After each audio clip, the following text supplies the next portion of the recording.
Good afternoon. Ooh, good afternoon. Is that better? Hello, everyone. It's actually a good background, the previous discussion, for the discussion we're going to have now. And the purpose of this discussion is actually attacking, I think it's still behind us on the board, really for companies either starting in Israel, specific Logio, I think it's the only Israeli company we have in the conference this time around, or Europe for that matter, to move to the US, scale up, especially if you do B2B businesses. And for that, I'm joined today with Tomer Levy, who's a co-founder of Logio, one of our portfolio company. I'll let Tomer, in a second, talk about the company and what it does, but just in a way of background. So Tomer started the company in 2014 as a seed. We joined in the A round in 2015, and the company raised another round in 2016 and has been growing very fast. Before that, he was a co-founder of another Israeli startup company, Intigua, that also moved to the US, so he has a perspective of two companies doing that. 4 years, if I remember right, and then Checkpoint for 6 years. Yeah. 2 words about ourselves. 83 North, we're a venture fund based in London and Tel Aviv, focused on investing in Israeli and European entrepreneurs. We invest multi-stage with a focus on early, so we really like to come in at the seed and A rounds, but we do investments across the board. We invest across all of Europe. A few names that this audience would be familiar with the current or past companies. Just Eat, which was a big success for us in the UK. On the consumer side, for the Spanish crowd, Social Point out of Barcelona, also on the consumer side. On the fintech side, iZettle up in the Nordics, Payoneer from Israel. And then on the software side, Wandera, security company out of London, Celonis out of Munich, Zerto, which is a company out of Israel in disaster recovery, and then Logio, which I'm happy to have with me here today. So without further ado, jumping in, Tomer, maybe just say a few words about what the company does and Sure. A bit of how you got to the idea and where the company is today. Sure. So Logio, we're a log analytics company, as the name kind of insinuates. We're helping engineers analyze log data coming from servers, from applications, basically streaming the data into the Logio service, and then using AI and some more sophisticated capabilities, analyzing the data and trying to understand how can we make sure that website is not going down, the service is not going down, the entire infrastructure is functioning well. We've been around for about 3 years today. We serve about 1,000 companies from 100 different countries. And I think this is kind of what the company is doing. I think from a funding perspective, you mentioned we did 3 rounds, a seed, an A, and a B. We raised $24 million to date. Cool. And I think what's also special about Logio is a bit different than a lot of the companies we saw in the conference here today, is that you're selling to a technical buyer. You're selling to developers. At the core, you're based on open source. You're not selling open source, but the product is based on open source. Talk a little bit about how that affects how you sell, how you generate leads, or in general, where do leads come from, and how do you attack a technical buyer rather than a commercial buyer? Yeah, sure. So my previous company, we developed containers, kind of like Docker containers, but 3 years before Docker was founded, and then came Docker open source and just crashed us. And the company is still doing okay, but I think I realized that for developers, the value of open source and just the magnitude of adoption of open source is so powerful that even if you spend so many dollars on marketing, you cannot achieve the same trend. So what we did is we realized there's a very common open source stack called ELK, Elasticsearch, Logsearch, Kibana. Some of the people with more engineering background probably recognize that. And I think the first step would be that we decided to do is let's speak in the language that engineers understand. They already know about the open source. Let's not try to reinvent the wheel, right? We have this best AI in the world. We have this great technology, but let's make sure that we communicate in a language of open source. So we basically said, okay, first, let's get them the open source they want in the cloud, and let's help them get their job done with the open source. And then on top of it, we'll augment more AI and more advanced capabilities. So we started with the core. Let's get AI, let's get the open source out as a cloud service. And I think when we started to think about how would we get leads, to answer your question, we realized that we actually want to write content about helping people use the open source without actually using Logio. So we'll help engineers set up the open source on their own. Let's write the best content in the world. And we came into this, question that, hey, should we write the content to really help them do it? But if it be so easy, maybe they won't need Logio. And we're engineers, myself and my co-founders. I was a CTO in my previous company. We said, okay, we're going to go all in. We're going to write content. We're going to explain and train people on how to use open source without Logio. And I think it's going to be hard enough, and we bring enough value for them to actually get value from Logio. So lead generation is coming from the open source community. Engineers that search for, hey, I have this exception. I'm trying to set up ELK in production. Most likely will end up on our website.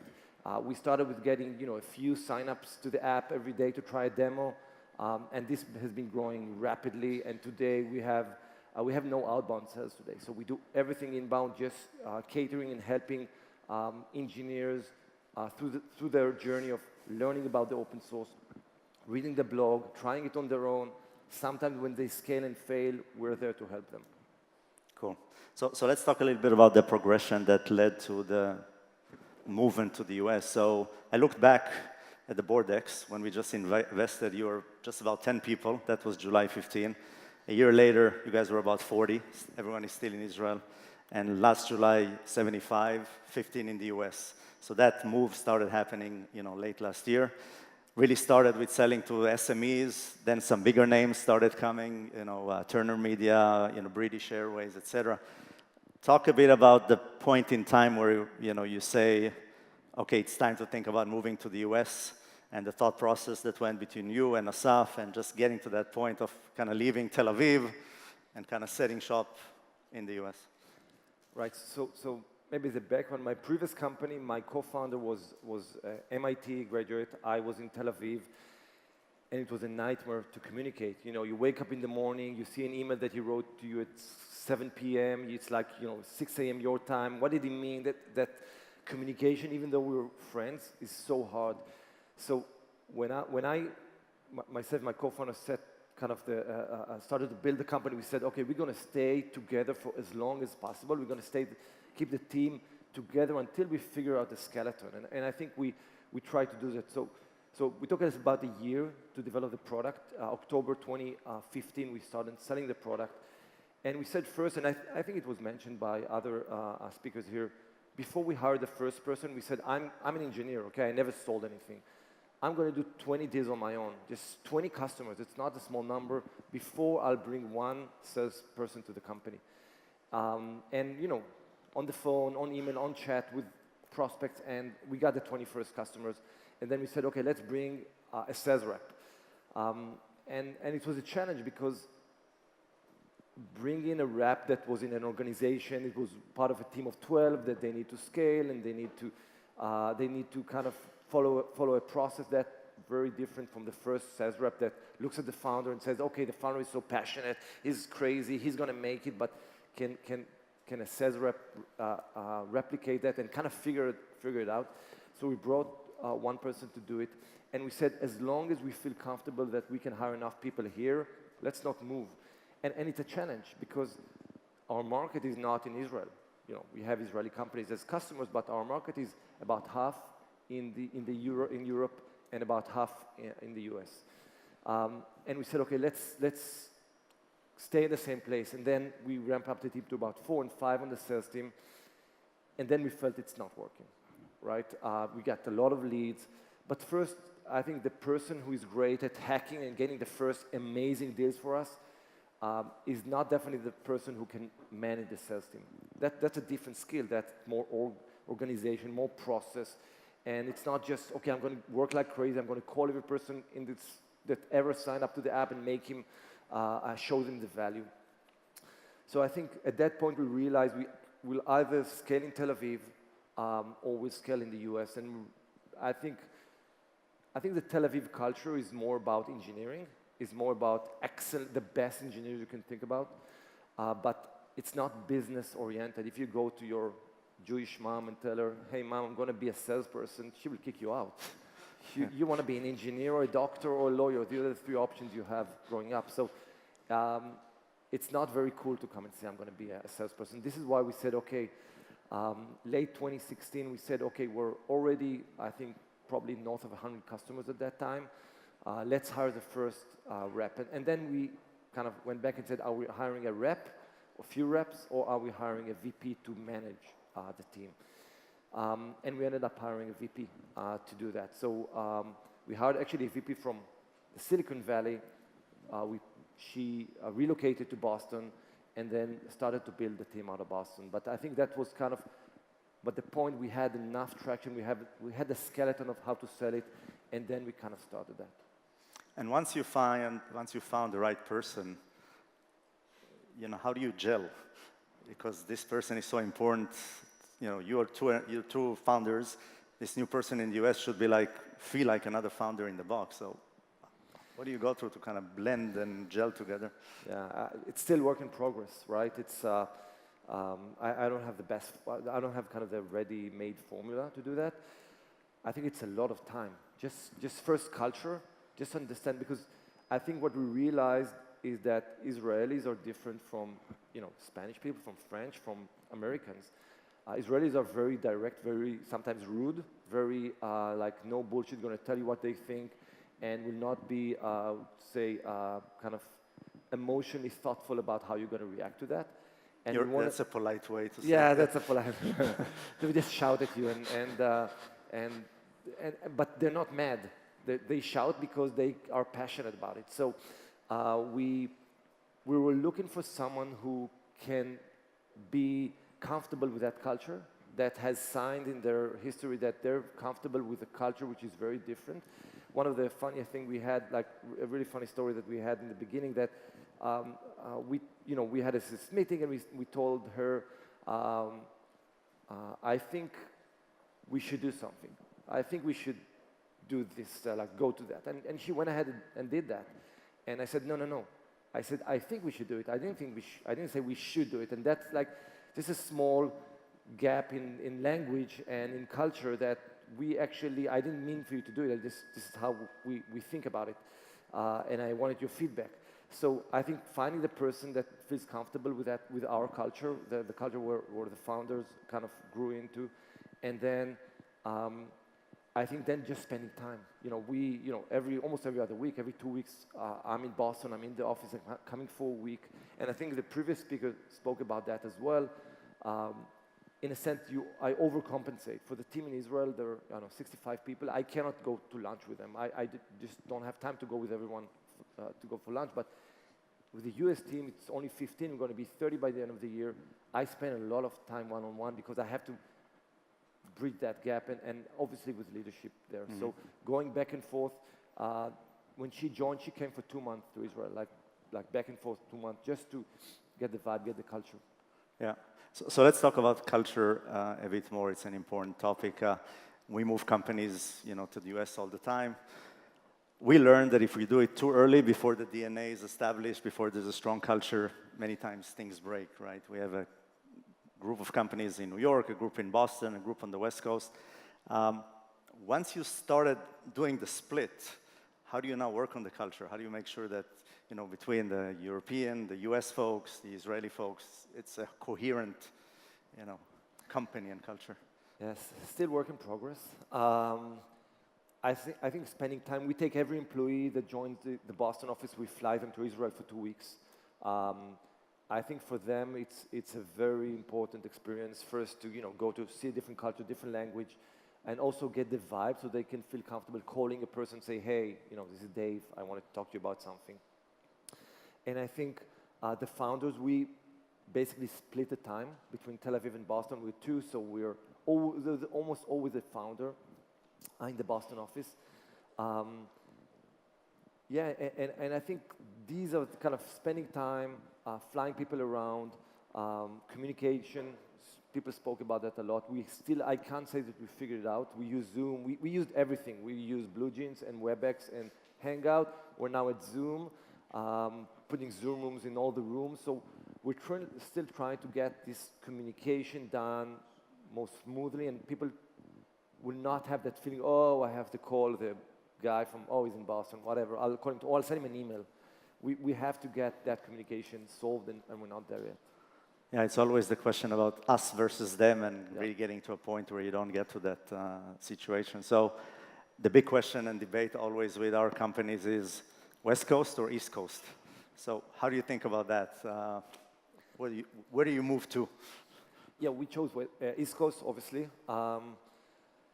So for us, it was a very big debate. We went back and forth, and we actually hired a VP of sales in Redwood City, California.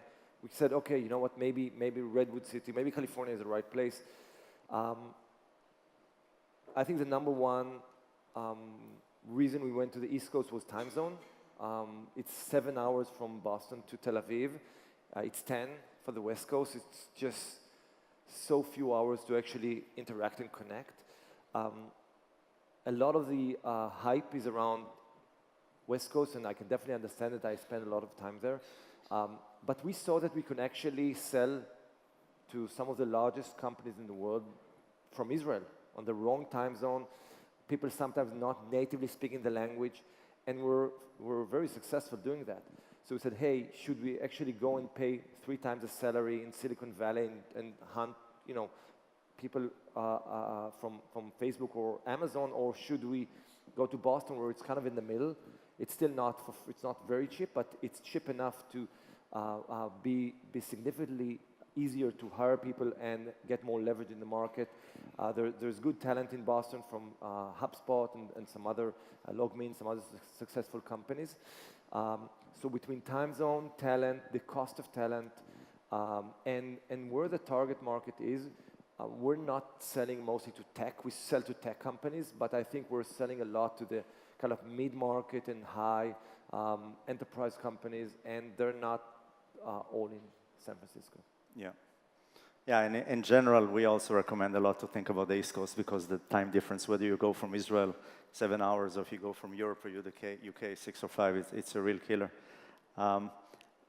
Talk about a bit about thinking of, you know, where each group is. I mean, sales is in the US, but what about marketing? What about customer success? How did you think about kind of how to evolve the company from that perspective? Yes, so about half of our business is in EMEA, right? London is a big hub for customers for Logio, Berlin, Israel, and obviously the US. So we first made a decision that we'll have a sales team in Israel. So we scaled the team to Boston, but we made a decision we're building an EMEA team in Israel. So the team is ramping up. We just hired 3 people just last week to ramp up that team. And so sales team is distributed between Tel Aviv and Boston. And then we started to look at leadership. Okay, so, you know, I'm the CEO. I live in Tel Aviv. At least for now, I'm in Tel Aviv. My co-founder is running product, is in Tel Aviv. Engineering is in Tel Aviv. And now we're kind of thinking, okay, customer success, where should that be? Is that more a customer-facing function? Is it more closer to product, as many people mentioned here? And we made a decision that customer success will be built in Boston. So we hired a VP of customer success a few months ago, brought him in. He brought a team in, support, kind of pre-sale, post-sale, all in Boston. Some of them are distributed in San Francisco and a small team in Tel Aviv. So I think what we kind of, the thought process we have is we'll put everything which is customer facing in Boston closer to the core market and still have engineering and everything which is product oriented in Tel Aviv. And one of the things we do is we started relocating people from Tel Aviv to Boston. So we just took I think the third employee, a person who runs the DevOps, kind of has the DNA of the company, and we just did the visa for him, and he's moving in a few weeks with his entire family to Boston.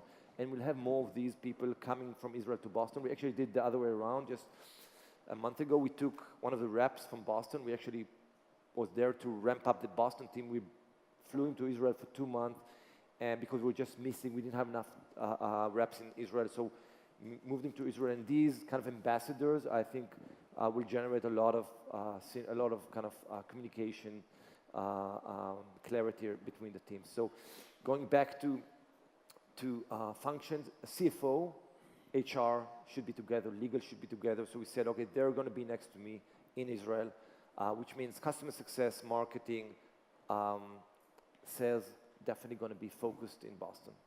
Yeah, and we also see that this transplant of DNA between companies is super important to kind of make it really gel together.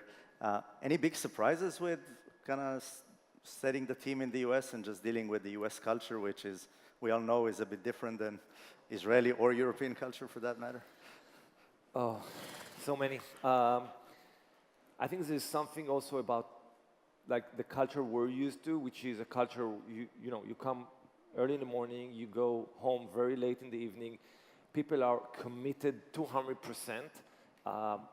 Work-life balance is not the #1 priority, especially as a very fast-growing company. We didn't have that luxury to like not work at 11 if there's a production issue or there's a customer need, and we're used to servicing US customers. So that, getting on a call at 11 or 12, that's like something we do. That's okay, this is life.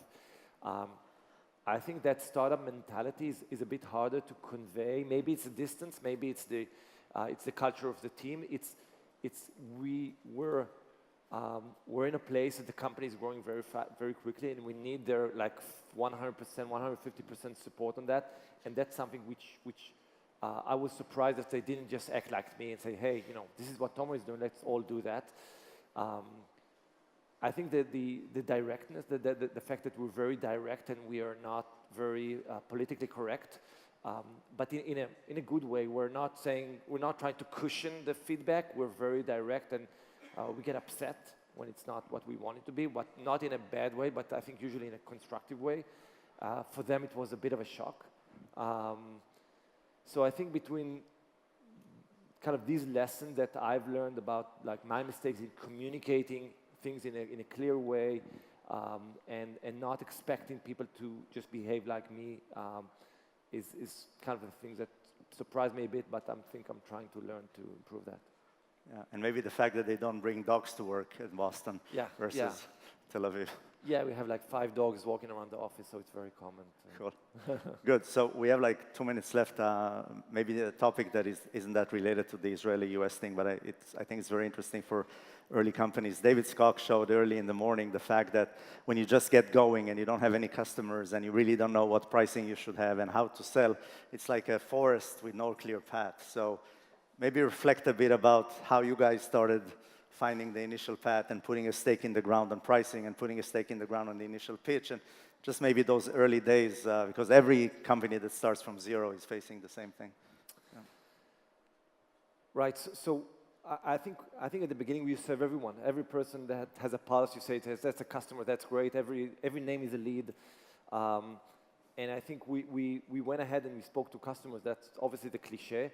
But what we did before these conversations was we had guesses. How much are they going to pay? And I remember going to one of our first customers, and we said, okay, these guys are going to pay $300 a month, never $1 more. If we can, let's try to get them to 400. And then we sat together and we said, okay, so this is what we do, and how much do you pay New Relic? And he said, I'm paying New Relic, I think $3,000 a month. And how much would you pay Logio? And he said, I don't think I can really do more than $2,000 a month, $1,500 a month. And we were like, okay, it's hard, but we can try to make it work. I don't know, somehow. And we left the room. We said, oh my God, these guys are crazy. They're going to pay us so much money.